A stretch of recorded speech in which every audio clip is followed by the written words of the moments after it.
स्वागत है आपका खोजी खजाना टाइम्स न्यूज में। आइए देखते हैं खबरें विस्तार से। पत्रकार वार्ता में मीडिया से चर्चा करते हुए अधिवक्ता प्रमोद द्विवेदी द्वारा मध्य प्रदेश के मुख्यमंत्री मोहन यादव पर कई गंभीर आरोप लगाए गए। द्विवेदी द्वारा बताया गया कि रीवा के एक गांव में 6 साल का बच्चा खेलते खेलते 60 फीट गहरे खुले बोरवेल में गिर गया था। प्रशासन शासन द्वारा काफी मशक्कत के बाद भी बच्चे को बचा ना सका, जिस पर द्विवेदी द्वारा मीडिया से चर्चा करते हुए बताया कि मध्य प्रदेश के मुख्यमंत्री एक आम सभा को संबोधित करते हुए बच्चे के परिजन को रेड क्रॉस के माध्यम से दी जाने वाली राशि को सहायता राशि बताकर देने के घोषणा करते हैं। वहीं द्विवेदी द्वारा बताया कि जबकि यह राशि देने का प्रावधान जिले के कलेक्टर के पास होता है कि यदि किसी को रेड क्रॉस के माध्यम से सहायता राशि देनी है तो उसके लिए कलेक्टर द्वारा स्वीकृति दी जाती है, न कि मुख्यमंत्री के द्वारा। प्रमोद द्विवेदी ने बताया कि जिस प्रकार भारतीय जनता पार्टी के नेता द्वारा सरकारी संपत्ति को अपनी संपत्ति बताते हुए वोटों की राजनीति कर रही है, जबकि प्रावधान में किसी भी शासकीय राशि पर राजनेताओं का हस्तक्षेप नहीं होता है और न ही शासकीय राशि सहायता राशि के नाम पर राजनेता दे सकते हैं। मध्य प्रदेश के मुख्यमंत्री डॉक्टर मोहन यादव ने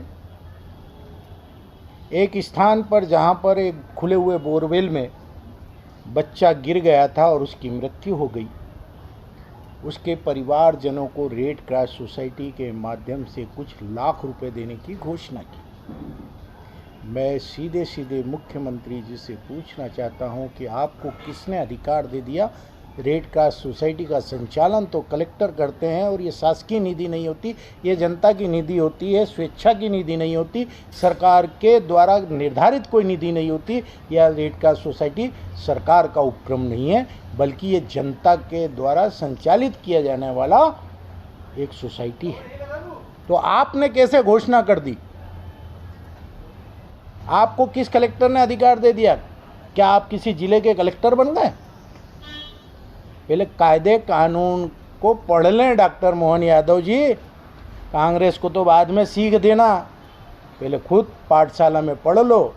सीधे सीधे विश्वविद्यालय की बात मत करो। डॉक्टर की उपाधि ग्रहण करी है तो कम से कम उसी प्रकार के बोल वचन संवैधानिक दायरों में रहते हुए किया जाना चाहिए। मैं सवाल करता हूं, और जो आरोप मैंने पहले लगाया कि भारतीय जनता पार्टी के शासनकाल में रेड क्रॉस सोसाइटी भाजपा का प्रचार प्रसार तंत्र बन गया है, इसका स्पष्ट उदाहरण डॉक्टर मोहन यादव के द्वारा रेड क्रॉस सोसाइटी के माध्यम से मदद करने की घोषणा करने से सिद्ध होता है। मध्य प्रदेश में रेड क्रॉस सोसाइटी प्रत्येक जिला कलेक्टर के द्वारा गठित होती है। रेड क्रॉस सोसाइटी का संचालन कलेक्टर के द्वारा किया जाता है। इसमें दानदाताओं के द्वारा रेड क्रॉस सोसाइटी में दान दिया जाता है, जो रसीद प्राप्त करके ली जाती है। विगत कुछ सालों से रेड क्रॉस सोसाइटी के मानक स्तर बदल गए हैं। अब जबरिया वसूल किया जाता है रेड क्रॉस सोसाइटी के नाम पर। कोई कॉलोनाइजर कॉलोनी सेल में गया, काम करवाया तो उससे रसीद कटी। शराब की दुकान वालों के ठेकेदारों का ठेका नवीनीकरण हुआ तो रसीद कटी।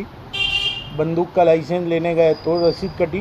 कुल मिलाकर रेड क्रॉस सोसाइटी स्वैच्छिक दान के स्थान पर जबरिया दान के रूप में हो गई। रेड क्रॉस सोसाइटी गठित करने का एकमात्र उद्देश्य यह था कि कई ज़रूरतमंद ऐसे आते थे जिन्हें आकस्मिक धन की आवश्यकता होती थी और या मदद की आवश्यकता होती थी।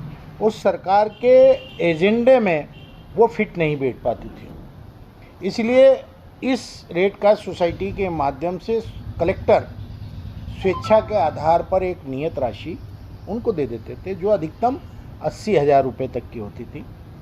इलैया राजा ने तो बड़ी बड़ी गाड़ियां देने लग गए। भाजपा के नेताओं को बुलाते थे और फोटो खिंचवाते थे, यानी प्रचार प्रसार भाजपा के नेताओं का होता था। एक प्रकार से रेड क्रॉस सोसाइटी के मानक को बदला गया।